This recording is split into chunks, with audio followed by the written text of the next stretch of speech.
I am your host, Nicole Will, and we're so happy you're here as we navigate the world with your aging loved one. We are here to come alongside older adults, family members, and the senior living community as we explore the world of aging and elder care with helpful resources, informative interviews, and approachable conversation. We get to do this together, so join us on our journey, and this is the Will Gather podcast. How can apparel and fashion empower and restore dignity to our aging loved ones, even in the face of physical or cognitive challenges? My guest today is Jimmy Zollo. He is the co-founder and CEO of Joe and Bella. They are on a mission to revolutionize the world of adaptive apparel for our seniors. I'm so happy to have Jimmy back on the show as we explore the inception of Joe and Bella. We talk about the fusion of style and functionality that defines their adaptive apparel. We hear firsthand the stories of how this clothing is transforming the lives of older adults and their caregivers. From the intricacies of design to the broader narrative about aging, we talk about it all. And if you've ever wondered about the color choices in apparel and how their top-tier designer is making waves in the adaptive clothing industry, stay tuned. Jimmy shares about a special fashion show that is challenging stigmas and celebrating age. We also give some well-deserved shout-outs to key players and collaborators who have been pivotal in Joe and Bella's journey. I loved hearing about the real-life impact that this clothing life is making in the world of older adults and caregivers. This is a wonderful combination of aesthetics and practicality in their designs for older adults and caregivers, and the stories that touch our heart. Here is my interview with Jimmy Zollo. Hi, Jimmy. We meet again. I'm so happy you're here. Thank you so much for being with me today. Thank you for having me. Excited to be here and to catch up. I know it's been a little bit, but I just love the impact that you guys are making. I know there's been some evolution. I'd love to talk about that. You and I met, oh my gosh, has it been a couple years ago now? Maybe? It's been a couple years. It's been a couple years. I'm fairly sure we met during a lockdown at some point. Yeah, I think I remember that. We were both like in our, not closets, but like pseudo office space at the time. And we were both, we had similar experiences with our grandparents. And I think that connected us and our heart for others and older adults. So yeah, it's good. It's good to have you back. It's good to be back, and it's good to be back with much better circumstances, with lockdowns behind us and a very different world. Yeah, exactly.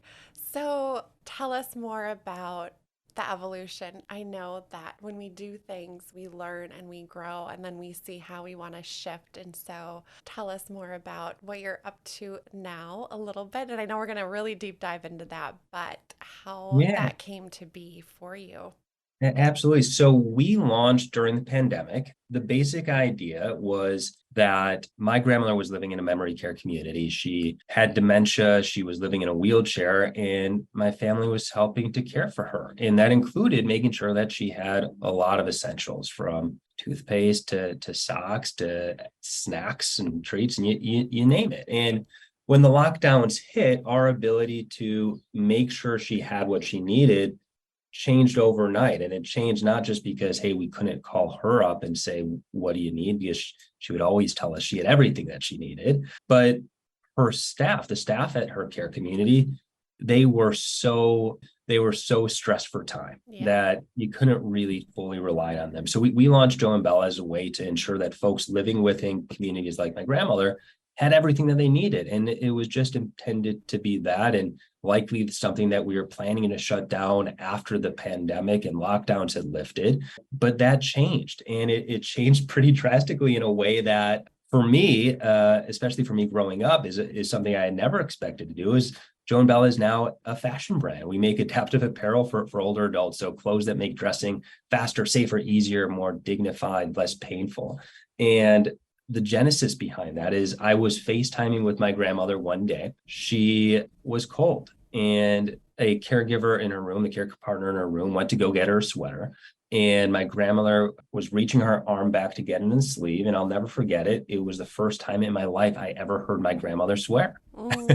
And she dropped an F-bomb, and it was Yeah. shocking. Yeah. And the level of pain she had from just this slight movement was excruciating, and it brought her to tears. And I called the care partner afterwards, and they told me, yeah, this is an everyday occurrence. That dressing, going to the bathroom are your grandmother's worst parts of her day. It gives her immense amounts of stress. And it got to the point where she had stopped drinking water because the idea of having to adjust her pants to go to the Wow. bathroom were so intimidating that she'd rather deprive herself of our most basic need. And as horrible as that sounds, it's not that unusual for older adults to make those very conscious decisions.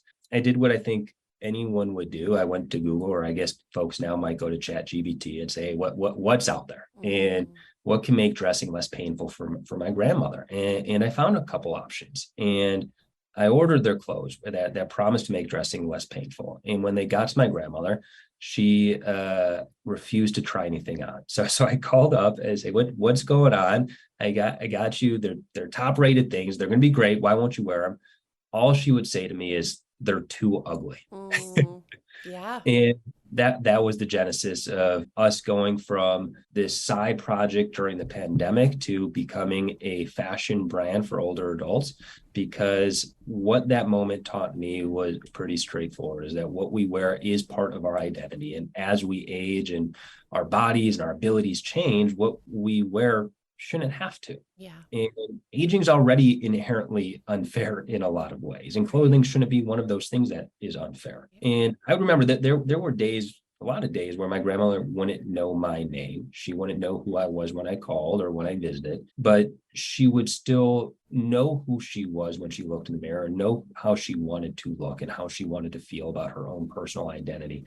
And that has never left me. And it's Mhm. been our mission to allow folks who are aging with different changes, both to mobility, to cognition, to range of motion, to be able to wear clothes that they love. 100%. Yeah, I'm like sitting here nodding my head after everything that you're saying. It's so true. I feel so much better when am in clothes that feel like me and what I love and bring me joy. And that doesn't change regardless of our age. And there are so many limited options, right? When we think of, okay, older adult clothing, I think we all can picture what we think that that looks like. But it doesn't have to be like that. In fact, I just had a conversation. I was with a family member, and they were wanting to ask me questions about their loved one that was having a hard time pulling up their pants after using the restroom, and it really limited her. And I was so excited. I was like, check out Joe and Bella. This is exactly what they're dressing. And I think that it is so common for people to have those challenges, not only as an older adult, but as a family caregiver when you're needing to support them and what they're doing and maintaining that quality of life. There's the design of your clothing as well. I would love for you to share, how does it balance that style, right? You like pulling that fashion inspiration, but also the functionality and being comfortable and confident, and kind of addresses some of those unique challenges so that we can maintain that independence. How did you merge those two together? It took a lot of time, Mm-hmm. and it's going to take a lot more time to introduce new products to the market, because we are so cognizant of having to get both of those right. It not only does it have to look great and feel great, it has to serve a very specific purpose. Mm-hmm. So the first pants that we brought to market are pants that are meant for incontinence. So as you were mentioning, family members who are helping a loved one get dressed, incontinence is a really emotional thing to have to deal with on a daily basis. It's actually the number one reason why folks end up moving into assisted living or memory care community of some type, is the family member says, you know what, changing an incontinence brief is sort of that last step. And I get that. So our first pant that we came out with is patented for a zipper design that allows for an incontinence brief to be quickly, safely, and easily changed without the pants coming off. And so that was our first innovation. And the way we went about it was a lot of research. We partnered with a local memory care community here in Chicago called Northbrook Inn, where we were bringing in prototypes, not just for residents to wear and tell us if they liked it, but for their care staff to test to see, hey, does this save time? Does this make things easier? For them to throw in their washers and see, hey, can we really beat this up for them to spill things on? But I don't want to take too much of the credit. What I got really fortunate with was finding an amazing designer. Her name's Kara Sumpton. She was early on at Lululemon, and she was on the startup design team for Figs, which is revolutionized nursing and doctor apparel, nursing scrubs. And Kara was very much in demand, and she almost didn't take our job and our work, but timing was really lucky. And the day before I had a call with Kara, it was her grandmother's 95th birthday, and she bought her grandmother something that the grandmother couldn't wear.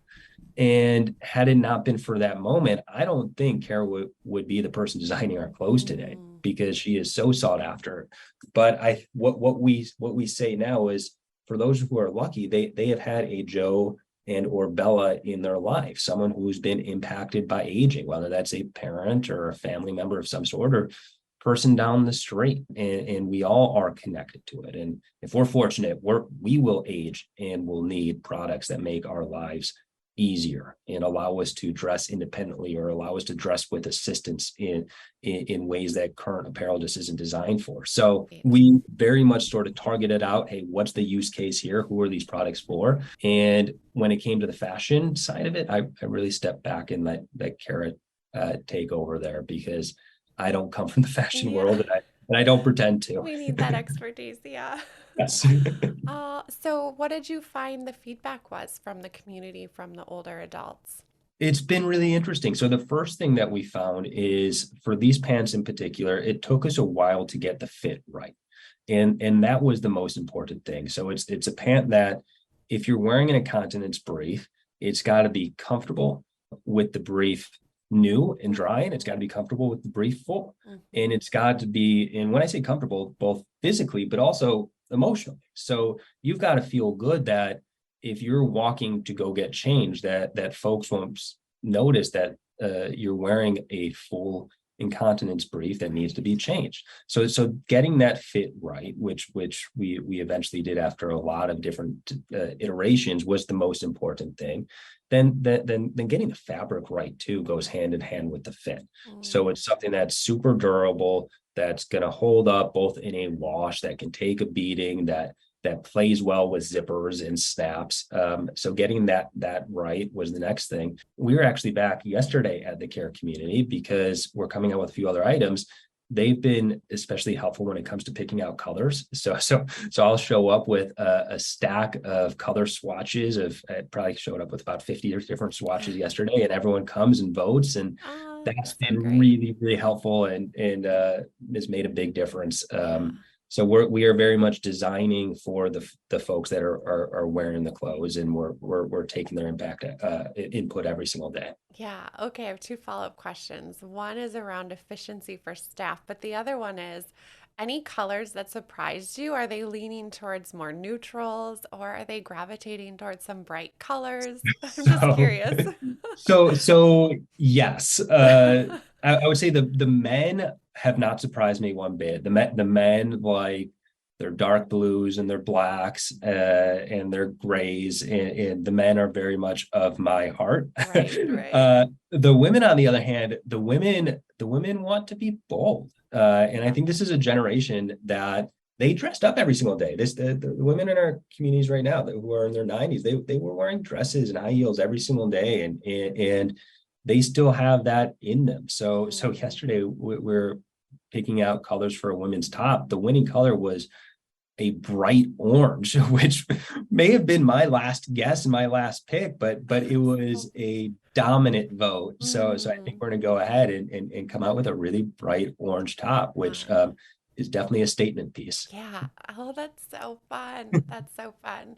And then with the efficiency side, did it help those caregivers save time and energy for all of that? It's significantly. Yeah. And we're working to actually get some validated third-party data on that, which by the end of the summer we should have. So we're setting up a study in about 6 different care communities across the country, in which residents will be split up into 2 groups. One will be wearing our apparel, others will not, and we're going to test. So how long does it take folks to get dressed in the morning, changed at night? How long does it take folks who are incontinent to go to the bathroom and have their briefs changed during the course of the day? We believe we're going to save close to 65 to 75% of the time. And then when you look at that for, let's say, a community of 60 residents, all of whom need help, and the amount of time savings for the care staff there is really, really meaningful. And that allows the staff to do what really matters. It's engaging. It's building relationships with the residents. It's not putting on their clothes. It's getting through that fast and safe and comfortably. And then it's making sure everyone is has that emotional side of things that is far more important in a community. So we're really, really excited about being able to come out with that research. And to an extent, we also think it's going to keep the staff safer. So one of the number one reasons for workers' comp within care communities is around transfer. So getting someone from a wheelchair to a toilet, or and those injuries happen not because the staff is untrained. It's because, oh my God, I need to move this person, and there are 8 other residents who are desperately in need of my help. So the staff member is going too quickly because they're trying to get to everyone, and that's when accidents happen. So anytime we can cut down on time and save folks, give them their time back, they're going to be less likely to get hurt. Oh, absolutely. And the urgency, when we have to use the restroom, we want to be able to use the restroom, and we don't want to have to try to wait and have all that come together. So I could see that. Wow, that's huge. That is significant. I'm excited to see how that comes out, which I know will be good. There's an episode I released yesterday, actually. It was with an occupational therapist, Lindsay DeLong with Equip Me OT, and we were talking about, mobility and things in the home.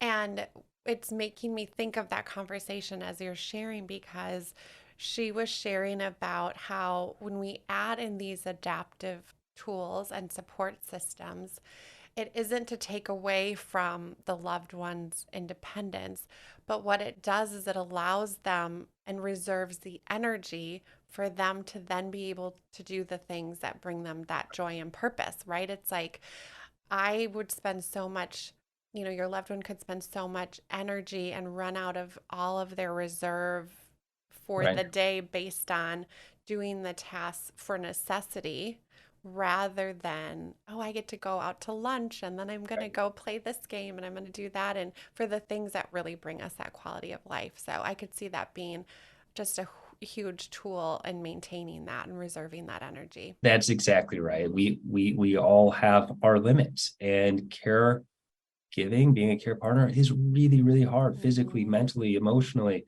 It is really, really hard. And anything that gives you time back, that takes some pressure off, is worth it. And we're also trying to design apparel in a way that gives independence back to the individual that's wearing the clothes. So for example, we just released a men's magnetic button down that is meant for individuals living with Parkinson's or arthritis, or maybe they have other limits to dexterity, but it allows for a traditional button down to go up and without the buttons having to go through the holes. It just snaps on up really easily with one hand. So ideally, products like that, which reinforce existing behaviors that look exactly the same as what someone would always be wearing, but allows for that individual to dress themselves. So that's part of our goal too. Oh, that's huge. So you mentioned Parkinson's and things like that. Explain some of the other apparel that you have and how it would support some of those more common mobility challenges in that way. Absolutely. So Parkinson's is a great example. So we use things like magnets in place of buttons or snaps to allow shirts to go on more easily.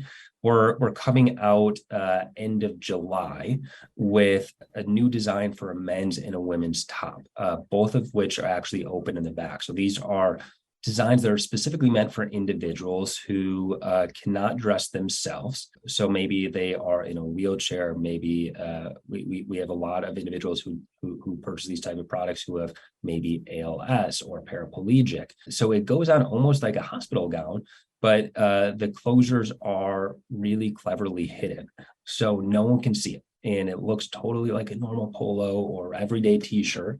And it just goes on more easily. And there's less finagling. There's less sort of pushing and pulling and prodding to get something on. We believe in what's known as universal design. So we try and design our apparel for those with the most acute needs, with the belief that if we can effectively design apparel for them, they will have benefits for individuals with less acute needs. Like the button down, for example, that's something I would wear. It's why not? It goes up easier. It's more comfortable. So of course that everyone would want to wear that if it's easier to put on, it's faster to put on, and it looks just as good as it's more comfortable. So that's our goal. Yes, we are designing for very acute needs, but by doing so, we're hoping that we reach out to a broader audience. I'm curious, from your previous episodes talking about adaptive equipment, is one of the things we're very conscious of is stigmatization of aging, as well as the changes that come with aging. And by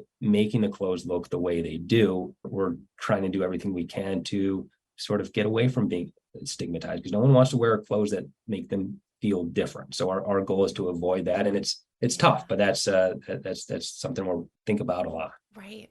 And you can see that when you look at the clothing. And I also witnessed you had shared some pictures from a fashion show and elevating, and the joy and the smiles on everyone's face that participated in that. How did that come together? What was the response like that you saw? Well, I would start by saying it was the most incredible moment of my professional career, and I am so grateful for everyone who made it a reality, particularly the folks at Belmont Village, and this was the location in Lincoln Park. So the story behind that was we had our first photo shoot last year, and we went out to LA to have the photo shoot, because that's what fashion brands, I guess, are supposed to do. Yeah. And I fell into that rut and made the typical start of mistake of thinking, oh yeah, we're a fashion brand, we should go have a photo shoot. LA, yeah. Yeah, sure. That's where the fashion capital is, I guess. And I had to reach out to all of these modeling agencies and letting them know who we were looking for, and that, hey, we're a brand for older adults, and sort of giving them our specs and our requirements for the types of models we were looking for. And we would get pictures back being like, hey, I've got the perfect model for you. And it would be some 20-year-old bodybuilder on the beach. Oh, and so our first photo shoot was just a total mess because it wasn't the real stuff. Yeah, it just did not appropriately represent who we're trying to serve and why. And I learned a lesson. And so for a while, I've been thinking, all right, I want to do a fashion show, but I didn't really know where to turn. And I was able to get connected to a man. His name's Tom Sanders. And Tom became really well known as a portrait photographer of World War II veterans. He has his portraits are up at O'Hare Airport in Chicago. He has a best-selling book of his portraits, just unbelievable, beautiful work. But what has happened, of course, is World War II veterans are living in care communities across the country right now. And Tom, because of that, has become the foremost expert in photographing older adults in this country. Wow. And so I told Tom what had happened and let him know, hey, I really also want to do a fashion show. And Tom suggested and connected me to Belmont Village in Chicago. And we were able to host a 2-day photo shoot and fashion show at their community, where we had about 15 residents. Their average age was 88, participate. And it was just amazing. And I'm so grateful for the opportunity. So we had a runway that everyone went down. We had an MC who was absolutely amazing, and everyone was wearing Joan Bella apparel. And half the models went down with walkers or wheelchairs or canes, and they were dancing. And it was just this beautiful, emotional, empowering event in a way that I think transcended what my expectations were. I was going into it, my hope was, hey, everyone makes it down the runway safely. And that was like the extent of what I was hoping.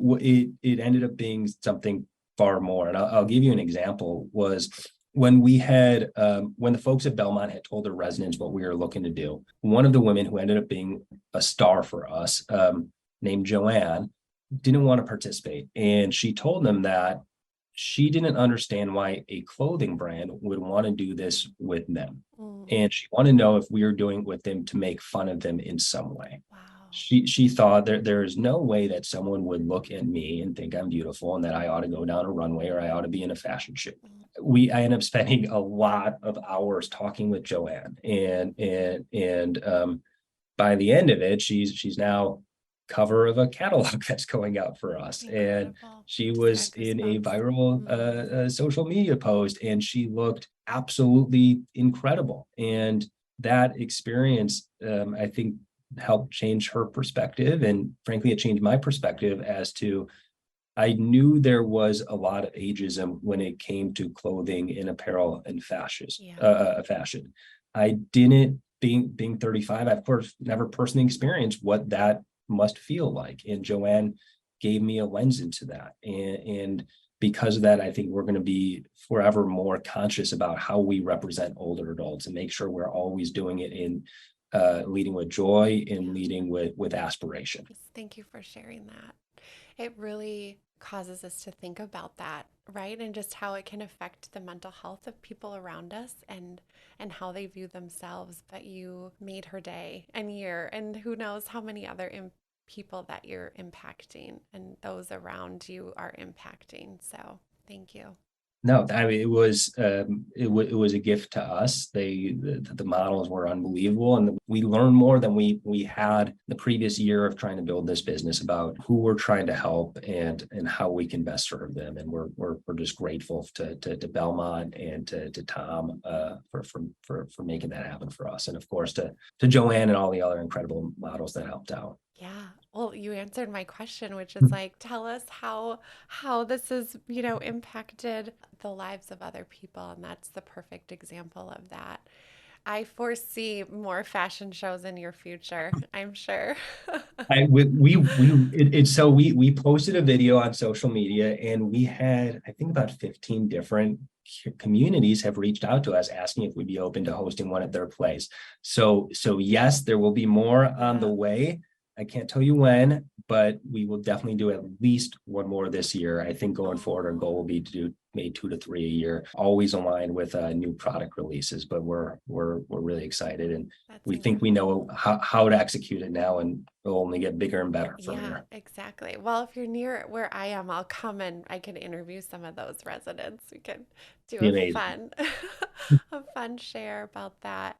For people that are maybe hesitant, right? Or wondering like, how do I broach the conversation with my loved one, or I don't know, have their own questions about it. What would you share with them about the importance of being open-minded to that and kind of shifting our mindset around that ageism? It's a really tough topic, and I'll give you what my grandfather had Parkinsonia dementia, and there were a lot of tough conversations. I remember when he was no longer allowed to drive, what that conversation was like. Mm, When a care partner had to start staying with them during the day, and then when a care partner had to stay, a new different one had to come and stay with them during the night. And the conversation, of course, of when it was time to move into a memory care community because the 24/7 in-home care wasn't enough mm.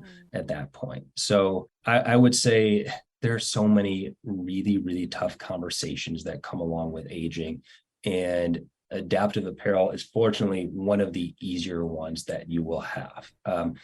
My what I would say that the best way to do it is probably just to get some of the adaptive apparel and let them see it for themselves, because I think it stands up, and frankly I don't even think you need to tell them it's adaptive. I Right. think you can just say, hey, I got you a new shirt, and if they try it on, they're gonna like it and they're gonna look good. So that's what I would say. I remember with my grandfather that the trick to getting in to move into a memory care community was letting him know, hey, by the way, they serve bacon every morning for breakfast. That That's a win. it took Yeah. us a while, but that was the turning point. I don't think you're going to have to be as convincing with our clothes though. Yeah. Oh, good. I think so too. I think so too. So, what are the future aspirations and goals, and what is your vision moving forward? What do you see Joe and So Bella doing? we're really ambitious about where we think this can go. Look, we live in the reason why you have this podcast and so many people listen to it and you have so many amazing guests who are able to come on is because we're living in an aging society that needs a lot of modern solutions. 10,000 Americans are turning 70 every day, two-thirds of whom have a disability, two-thirds of that number have multiple disabilities.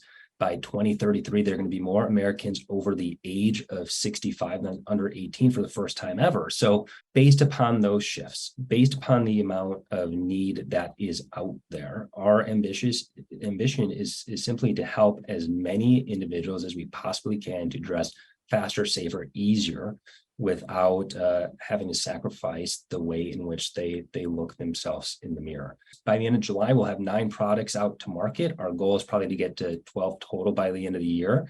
And we'll see where things go in the future.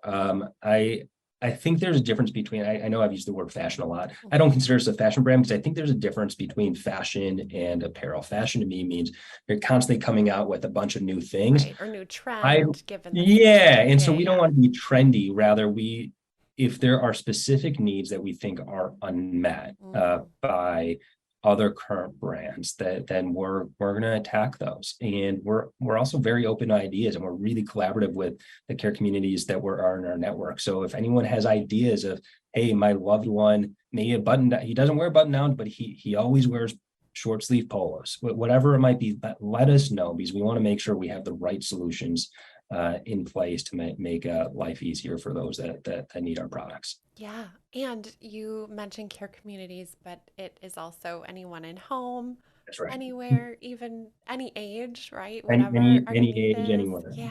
Yeah. It's so good. You've got a great board and team. I think I've seen a couple names mentioned. Tell us more about who you're kind of collaborating with and bringing on to even grow that perspective and support.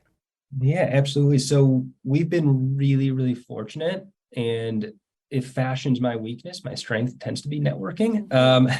And so I've been able to put together a board of about half the folks are senior care experts and half are fashion experts. And just to highlight a few, we were able to bring on Sevi Petras. Sevi is the CEO of Priority Life Care, which is a phenomenal network of senior housing and hospice in this country. She's also on the board for Argentum now. Sevi is just a star in the space, and she's really well connected, and she cares so much about older adults. And if you live near Priority Life Care and you're thinking about options, definitely check them out. And also on the board are folks from Byam Capital, which provides mortgages for senior housing in this country, and Jason Zakari from Hamilton Insurance. And Jason's also on the board for Seth Rogen's Alzheimer's Foundation. So the folks that back us from the senior care side are just fantastic and have been really helpful for us to better understand the market and where we're going. From a fashion side and an apparel side and a manufacturing side, we brought on an individual. His name's Paul Bloom. Paul is the former CEO of Kenneth Cole, David Yurman, Juicy Couture, and Fred Siegel. So Paul is a powerhouse. He's been around forever, and we're really, really excited that Paul is part of this team. He's been instrumental with us when it comes to the branding side of things. For example, he worked with me a lot about the fashion show and how we should think about that and how we should go about executing that. And really grateful to have Paul. In our newest edition, which I'm really excited about, Chitra Balradi. Chitra, former CEO of Therese, and she's currently the CEO of Glossier. So Mm. Chitra has this amazing supply chain and manufacturing mind, and that's where right now things couldn't be harder. Yeah. And Oh, that's, yeah. fortunately, Chitra is an expert in giving us advice there. So we've been really fortunate to build this team to support what we're building. Incredible. It's such a great team, and we need that community of support. Absolutely. As you Absolutely. know, building something from the ground up, I don't believe in being a solo entrepreneur. I don't think that works. Yeah. It's all about having a team and people who know things that I don't know or Right. won't know. Right. So I'm really fortunate to be surrounded by some great people. So good. Thank you. And I'm excited to see what the future holds for you guys and support you in any way that I can. So I valued this conversation. I'm so glad we had time again to reconnect and catch up. And I look forward to doing it again. Thank you. Thank you so much. It was great to be here. Really appreciate it and can't wait to catch up soon. Thank you for listening today. If you enjoyed our episode, please subscribe and give us 5 stars. In all honesty, we'd love to hear from you. Thank you so much for listening to our episode.